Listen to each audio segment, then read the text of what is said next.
And we are live, ladies and gentlemen. We are live. Welcome to Benchley Night. Oh, to my left here, Charbonneau is asleep. He is asleep in the bureau, in the drawer of my desk. Charbonneau is much happier than he was recently, my friends. Charbonneau had a bad week last week. Last week, I brought to live at the house an adorable young kitten. An adorable young kitten whose name had been Milo, but we renamed him Pompey because Pompey is the son of Charbonneau in the Lewis and Clark Corps of Discovery. But Charbonneau the cat had very, very, very little affection for young Pompey, and young Pompey's previous owner, Mary Narsowitz, did miss him and invited him back to live with her. Charbonneau is much, much happier. Much happier. Did not lack having another cat in the house. Now, the other thing that went on last week is that my Honda Element died. Now, it was repairable, but you know how cars get. Cars start, all of a sudden, the cascade of car problems begin. And this summer, I had the brakes done. And then when I went off to Maine to do the residency in Maine, the exhaust system fell off the car. Just as I went over the state line between New Hampshire and Maine. And I just had the feeling that it's going to be one thing after another. The latest is probably the starter, and it was just time to move on. So basically, the entire last week was spent in cat drama and getting a new car. And I now have a new car, a 2019 RAV4 hybrid, which seems great. Seems wonderful. It seems like a terrific car. The other thing I've been working on a bunch of things, but another thing I've been working on is December 12th, well, the weekend of December 12th and 13th. I volunteer for the Bellows Falls Opera House. Well, that weekend, the Liberty Food Fest is coming to the Bellows Falls Opera House, and that is a food fest run by libertarians. Now, I am all for free speech. But libertarians annoy the shit out of me, and I am glad that they're coming and using the Opera House. And I want to do a little bit of counter-programming. So we're going to have Mr. Matthew Hongoltz-Hetling come down from where he lives somewhere in the Upper Valley. And he's going to come down and talk about his book, A Libertarian Walks into a Bear, one of his 3 books.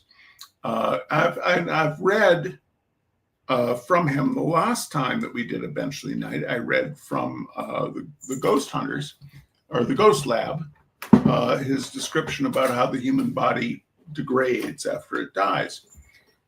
Well, Mr. Hongoltz-Hetling's best known book is A Libertarian Walks into a Bear. And it is, as the back of it says,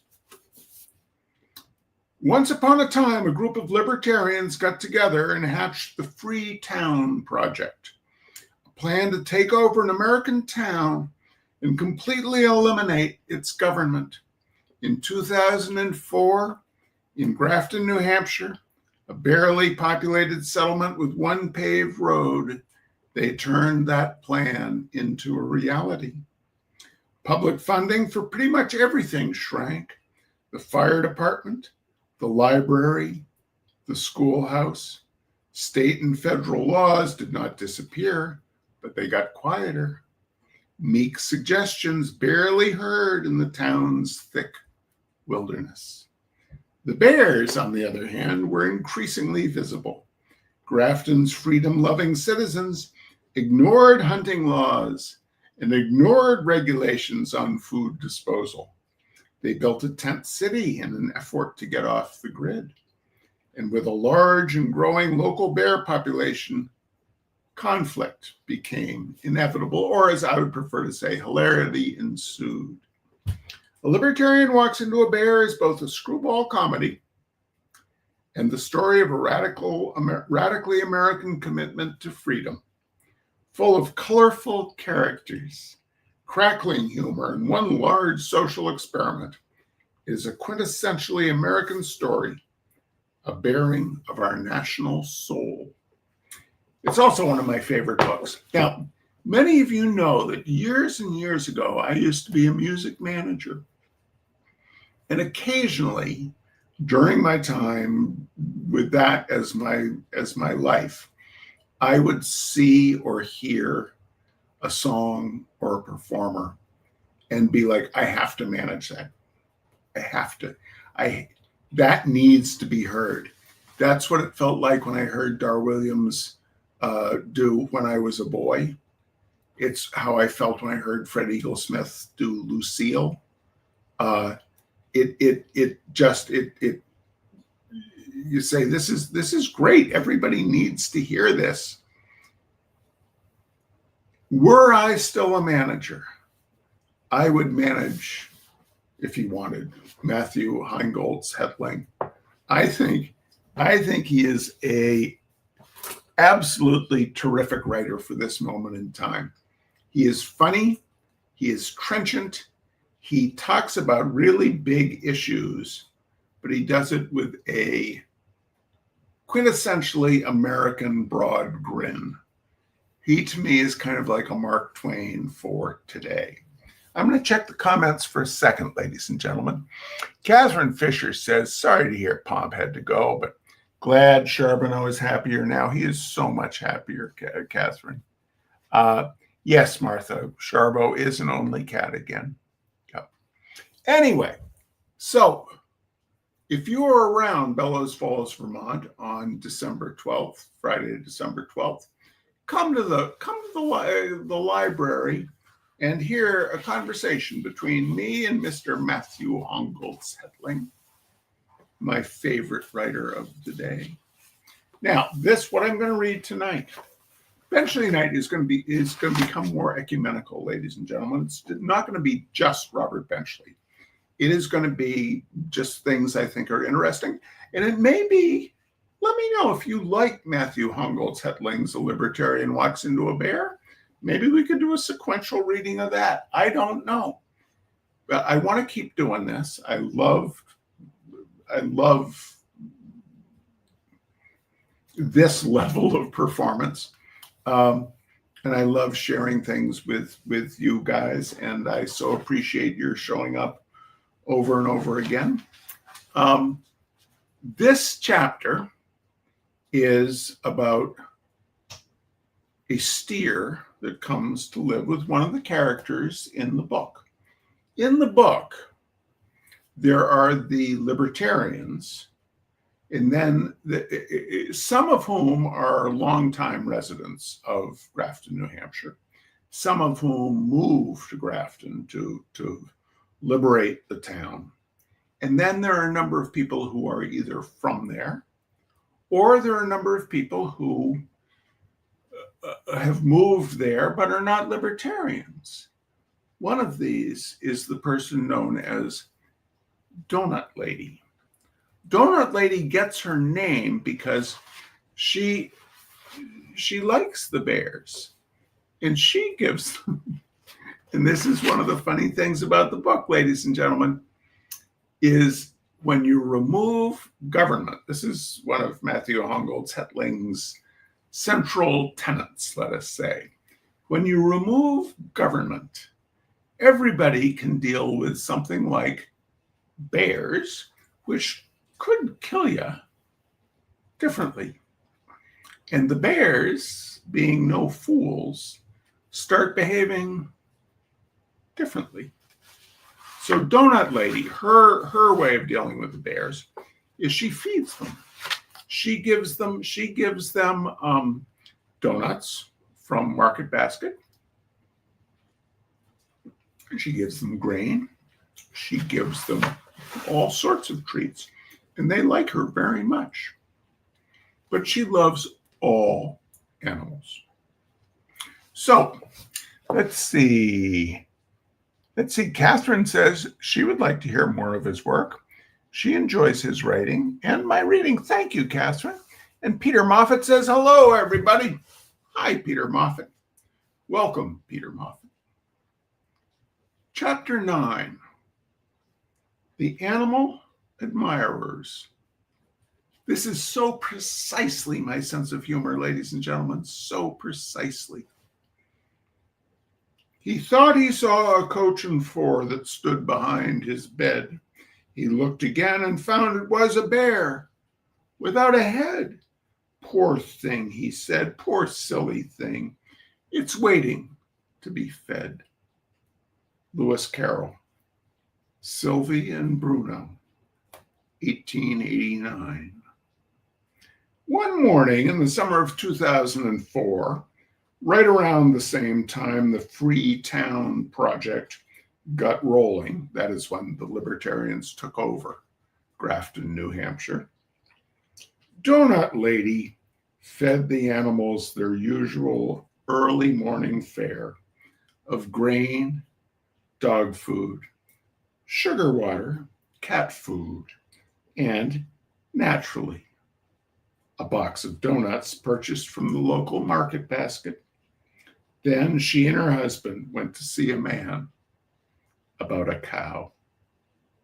After moving to Grafton in search of freedom, the couple had carved out a large landscaped yard with a vegetable patch and apple trees.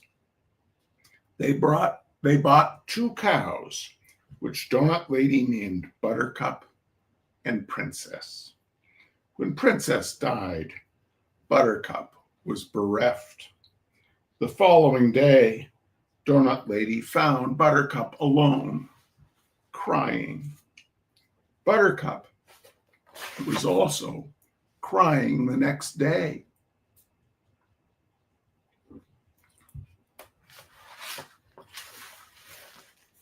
And the next, and the day after that. As the days passed into weeks, it seemed that Buttercup's grief would never end. Donut Lady was distraught. Nearly a month after Princess died, Donut Lady was reading the local newspaper when she came across an article that got her thinking. The article was about a man across the Connecticut River in Corinth, Vermont, who was having trouble caring for a cow.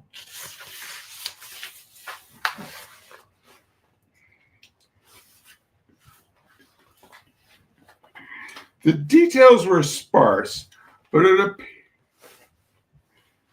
appeared that the man, Chris Weathersby, had allowed one of his steers to die of starvation.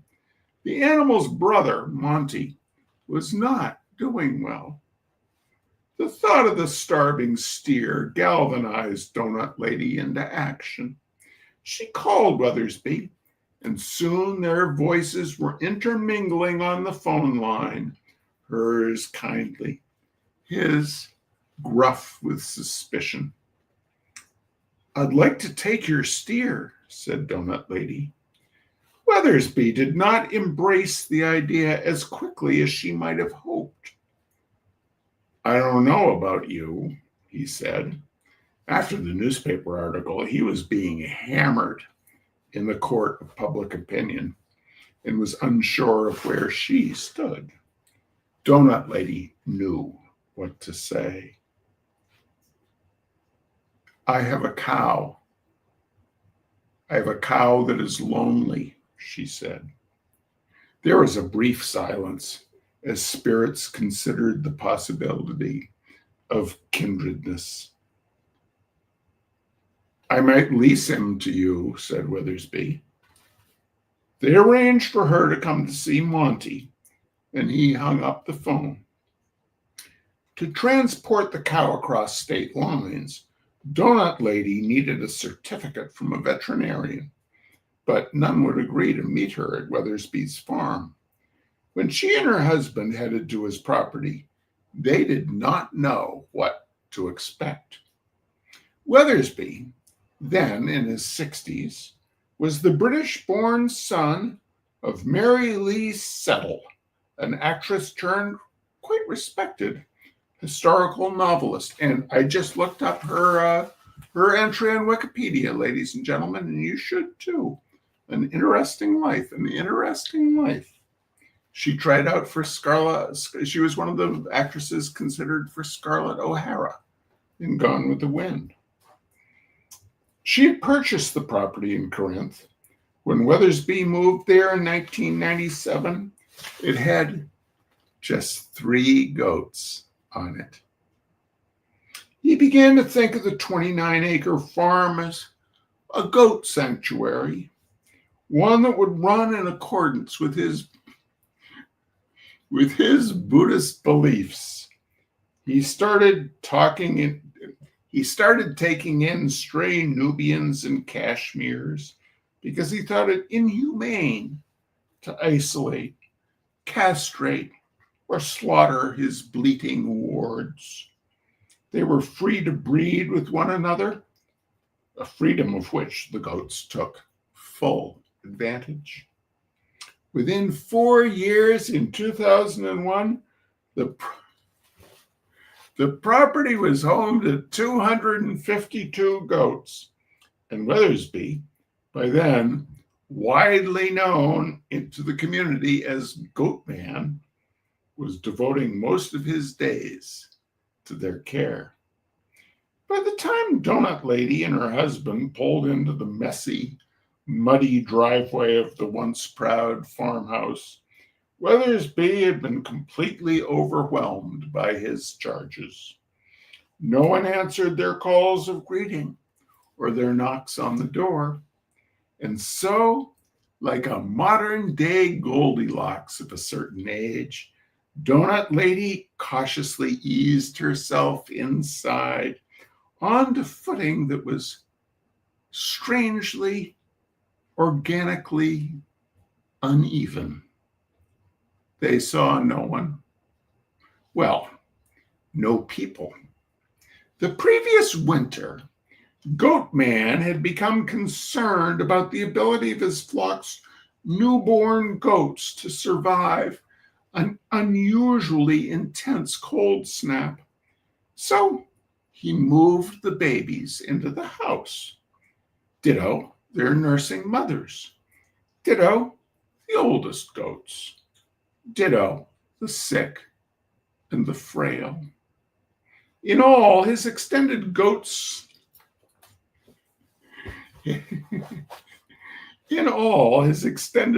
slumber party included 70 goats, all allowed to stay inside the house until the cold snap passed. But as Donut Lady saw, and as other visitors would also eventually describe the scene, when the cold snap passed, Goat Man never evicted them. Just inside the front door, goats milled aimlessly around the house, into and out of the kitchen, in small circles in the living room, up and down the stairs. Chickens foraged on the kitchen counter. In the living room, a goat stood on a wing chair, overlooking a sleeping bag on the floor, where Goat Man reportedly slept while restless goats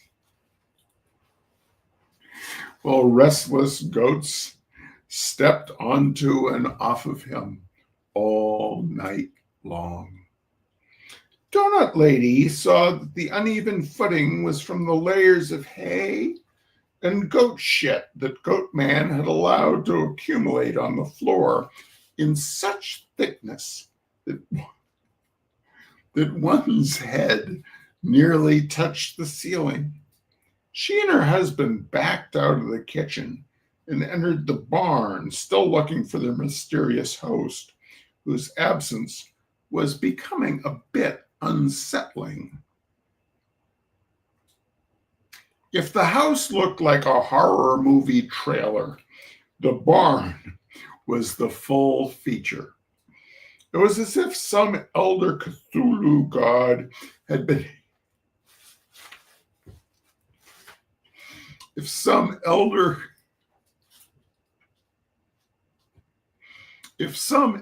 Cthulhu god had been handed a wooden barn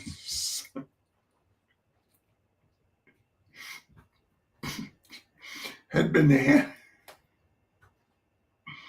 handed a wooden barn-sized bowl of sacrificial chèvre and cast it down, disgusted at the enormous mass of shit and dead goats mixed in with the living. When she later described the number of goat corpses she had seen, Donut Lady was characteristically diplomatic. "He was trying, she said kindly. He had a problem." When Goat Man eventually materialized, Donut Lady convinced him to surrender Monty to her. She drove the emaciated cow to a veterinarian and then headed home. It was perhaps one of the last truly happy resolutions for any animal on Goat Man's farm. Animal rights activists, neighbors, state officials, none of them had Donut Lady's knack for getting Goat Man to part with his wards peacefully. Authorities suggested that if he did not care for the animals better, they might be seized. "I said I will resist you by every means at my disposal," Goat Man told Goat World magazine. "If the sheriff comes, you will have to shoot me." The final straw came in a couple of weeks before Christmas of 2004, when someone, possibly an irate neighbor, shot one of the goats in the face and left the body in Goat Man's front yard. Just days later, Goat Man, who was still facing enforcement actions on animal cruelty charges, loaded up the seats of his small car with as many goats as it would carry, and he fled. He apparently landed in Ohio and began the whole goatee cycle over again, because the following year he fled that state in similar circumstances, leaving the authorities behind him to discover 220 live goats and 80 dead goats. Police, following a trail of dead goats that spanned 4 states, finally caught up with Goat Man in West Virginia. When he was arrested, he had 16 goats in his possession, including one in the freezer. Stripped goatless, he soon disappeared from the public eye.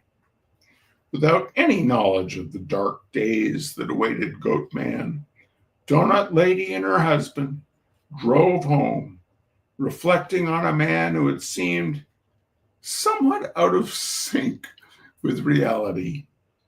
Anyway, Donut Lady was anticipating the happy moment when she could introduce Monty to her bereaved Buttercup. She sure hoped Monty would get along with her beasts, who would get along with her bears. Her bears. It's hard to imagine what it would have been like for Monty the cow the moment when he stepped off the trailer to behold Donut Lady's woodland home for the first time. His past had been dominated by the darkness of goat.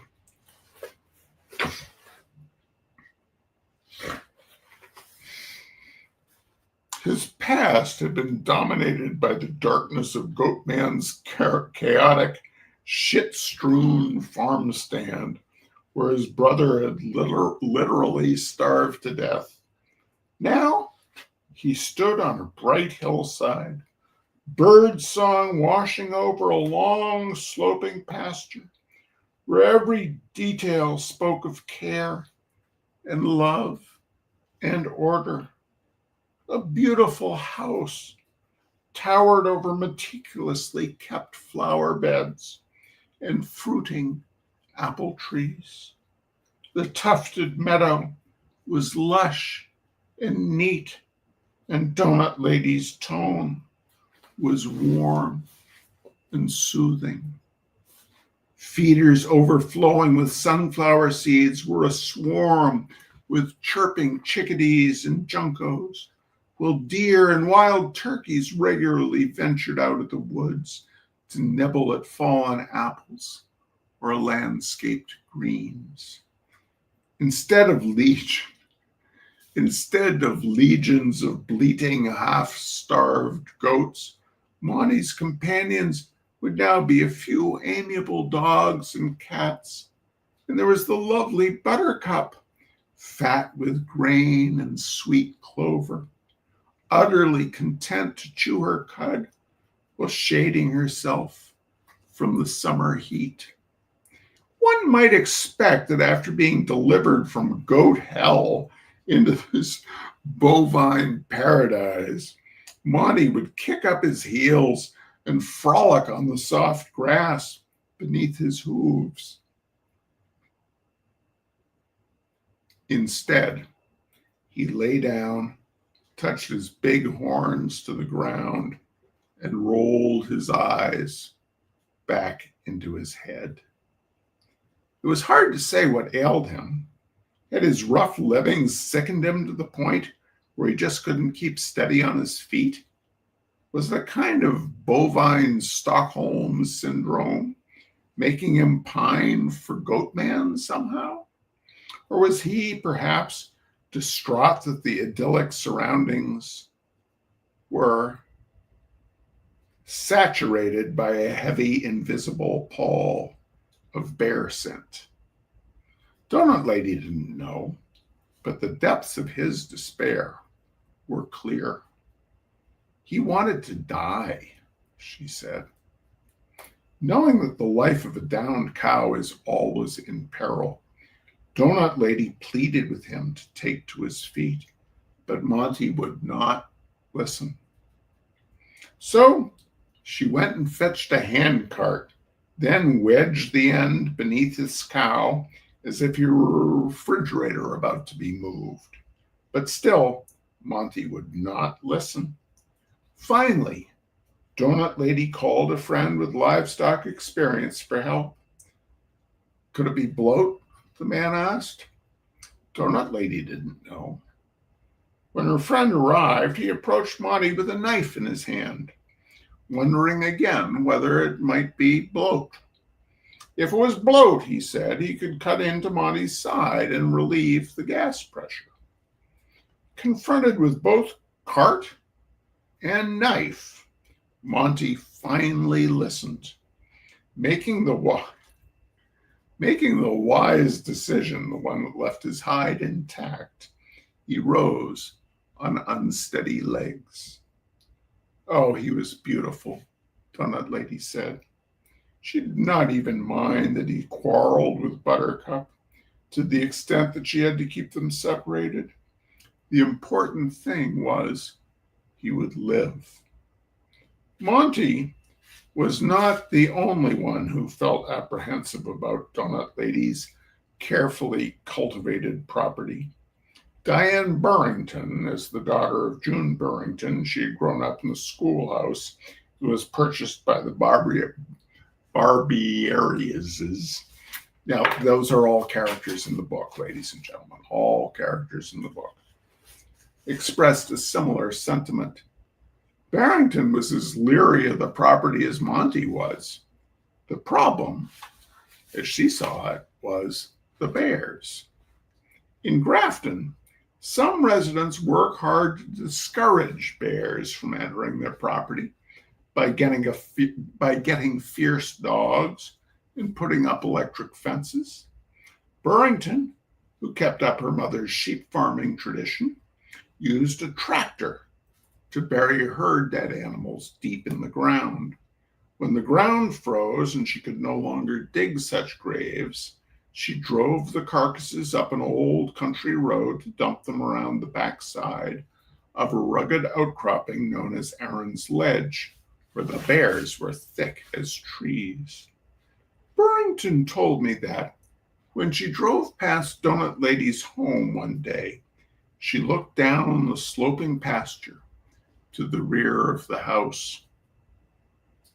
All I could see was brown, she said. I said, Jesus. Burrington tried and failed to count the bears she saw milling around. I don't know how many bear there was, but there was a lot of bear down there. The reaction would not have surprised Donut Lady. She understood that most people are afraid of bears. She used to be afraid of bears, too. That's the end of that chapter, ladies and gentlemen. Let me know. Would you like to hear more of this book?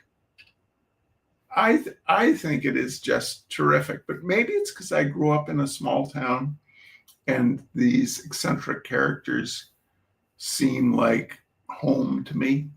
I don't know. I'd love to hear your opinions. Thank you for joining Benchley Night tonight. And Martha, thank you for dropping off the check of support. It will go to good charity. It'll go to good charity, ladies and gentlemen. Maybe there's a goat charity out there. Maybe there's a goat charity out there we could contribute to. You take good care. I don't know if it'll be next week, but there'll be another Benchley Night soon. Onward, upward. Don't let the fascists get you down. And we'll see you December 12th at the Rockingham Free Public Library.